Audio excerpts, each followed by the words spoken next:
शादी के बारे में पूछने पर साहिल चुप रह गया। उसने ना हाँ कहा और ना ही ना कहा। बात को टालते हुए साहिल बोला, लगता है सौम्या बड़ी गहरी नींद में सो रही है। देखो हम सब कब से बातें कर रहे हैं और अभी तक उठकर बाहर नहीं आई है।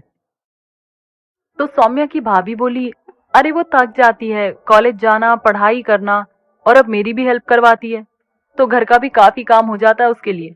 मैं उससे काफी मना करती हूँ लेकिन वो मेरी इतनी केयर करती है कि मुझे ज्यादा काम ही नहीं करने देती। कहती है मेरे जाने के बाद सब कुछ खुद ही कर लेना, लेकिन जब तक मेरा भतीजा या भतीजी मेरी गोद में नहीं आ जाता तब तक मेरी तरफ से तो आपको काम करने की परमिशन नहीं है। कहते हुए सौम्या की भाभी हंसने लगी। साहिल उनकी सारी बातें चुपचाप सुनता जा रहा था। वैसे तो साहिल के मन में भी सौम्या के लिए बहुत प्यार था, लेकिन आज उस प्यार पर अविश्वास की परत पड़ गई थी।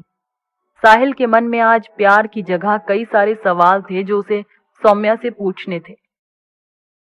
साहिल को इस तरह सीरियस देखकर सौम्या की भाभी बोली, अगर तुम्हें बात करनी हो तो मैं जगा कर ले आऊं क्या उसको? साहिल ने सोचा कि अगर अभी सौम्या आ भी गई तो वो भैया भाभी के सामने सौम्या से कुछ पूछ नहीं पाएगा। इसलिए वो बोला, अरे नहीं भाभी, सोने दो उसे। अरे नहीं भाभी, सोने दो उसे, मैं कल शाम तक तो हुई यहाँ, तो सुबह बात कर लूंगा। कहते हुए साहिल आगे बोला, अब आप लोग भी जाकर आराम कर लो, बहुत रात हो चुकी है। इतना कहकर साहिल वहीं सोफे पर लेट गया। नींद तो उसे आ ही नहीं रही थी, इसलिए लेटे लेटे सारी बातों को सोचता रहा और सुबह होने का इंतजार करता रहा। जब सुबह हुई तो सौम्या अपनी आदत के अनुसार हाथ मुंह धोकर चाय बनाने गई। सौम्या चाय बनाने से पहले एक बार अपने भैया भाभी से भी जाकर पूछती थी, इसलिए वो भाभी के कमरे में गई। भाभी गहरी नींद में सो रही थी तो उसने डिस्टर्ब नहीं किया और बाहर वाले कमरे में जाकर अपने भैया से चाय की पूछने लगी। जैसे ही उसने बाहर कमरे में साहिल को देखा तो हैरान रह गई और खुशी से चिल्ला पड़ी, अरे साहिल तुम कब आए? मुझे तो पता ही नहीं चला। सौम्या साहिल को देखकर बहुत खुश थी। वो इन दिनों जिस उलझन में फंसी हुई थी उसमें साहिल का ख्याल आते ही वो खुद को हल्का महसूस करने लगती थी। फिर आज तो साहिल उसके सामने ही था, इसलिए उसकी खुशी उसके चेहरे पर साफ झलक रही थी। साहिल को भी सौम्या के चेहरे की खुशी भरी चमक बहुत अच्छी लगी, लेकिन फिर साहिल ने खुद को सौम्या की तरफ बढ़ने से रोक लिया। जब सौम्या दिल्ली में साहिल से मिली थी तब सौम्या ऐसे ही उदास और बुझी बुझी सी थी, जबकि साहिल बहुत खुश था। आज बिल्कुल उल्टा नजारा देखने को मिल रहा था। आज सौम्या अपने साहिल को देखकर बहुत खुश थी। उसे साहिल के नजदीक जाने का मन कर रहा था, उसे गले लगाने का भी, लेकिन साहिल अनगिनत सवालों से घिरा हुआ था और उसकी बेचैनी, उसकी परेशानी उसके चेहरे पर साफ झलक रही थी। सौम्या के पूछने पर साहिल ने जवाब देते हुए कहा, हाँ मैं रात को आ गया था, तुम शायद अंदर वाले रूम में गहरी नींद में सो रही थी, इसलिए तुम्हें पता नहीं चला। भैया भाभी तो देर रात तक मेरे साथ जागते रहे, इसलिए अब वे दोनों भी सो रहे हैं। सौम्या बोली, अच्छा तो तुम्हें नींद नहीं आई क्या? तुम भी देर रात तक जागे होगे, फिर तुम इतनी सुबह कैसे उठ गए? साहिल तिरछी नजरों से सौम्या को देखता रहा, फिर बोला, अब तक तो सो ही रहा था, नींद तो अब टूटी है। साहिल की इस बात का मतलब सौम्या को समझ नहीं आया। वो बोली, कोई प्रॉब्लम है क्या साहिल? तुम इस तरह क्यों बात कर रहे हो?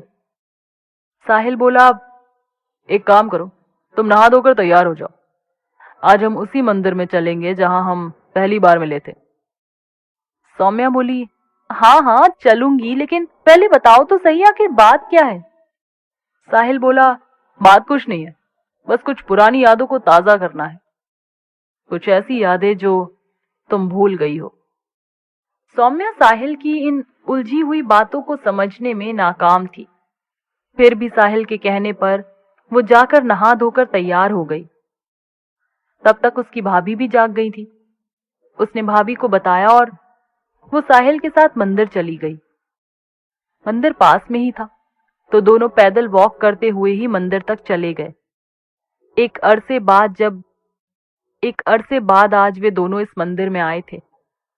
लास्ट टाइम तो जब विनय और वैशाली को मिलवाना था तभी वे दोनों यहाँ आए थे। साहिल सौम्या को वापस उसी सीढ़ियों वाले रास्ते से लेकर गया जहां वह पहली बार सौम्या को मिला था, और उसी जगह पर जाकर बैठ गया जहां वह पहली बार बैठा हुआ था। सौम्या भी उसके सामने ही बैठ गई। साहिल बहुत देर तक सौम्या को गौर से देखता रहा। सौम्या बार बार पूछती रही, ऐसे क्या देख रहे हो साहिल? बताओ तो क्या हुआ? तुम्हारी इस खामोशी से मुझे डर लग रहा है। मुझसे कोई गलती हुई है क्या? साहिल थोड़ी देर तक चुप ही रहा, फिर बहुत कुछ सोचने के बाद उदास होकर बोला, नहीं, गलती तो मुझसे हुई होगी। शायद इसीलिए तुम्हें मेरे ऊपर भरोसा नहीं रहा। सौम्या हैरान होकर बोली, ये क्या कह रहे हो साहिल? मुझे तुम्हारे ऊपर खुद से ज्यादा भरोसा है और हमेशा रहेगा भी।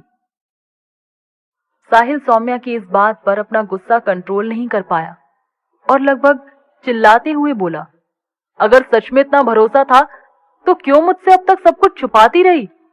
क्यों नहीं बताया कि अजान का शक सही है? क्यों मुझे अंधेरे में रखा?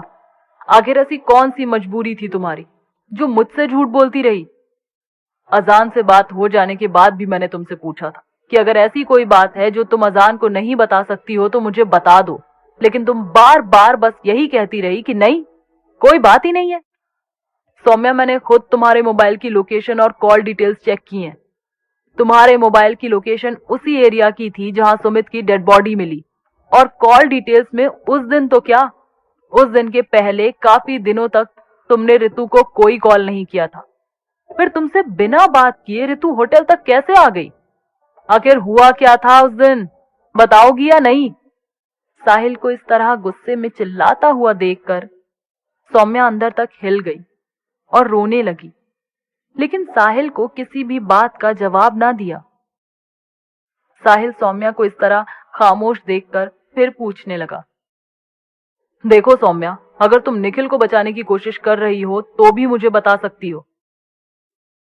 क्या निखिल तुम्हारे लिए मुझसे ज्यादा खास है? इस केस में निखिल भी इन्वॉल्व है और तुम भी।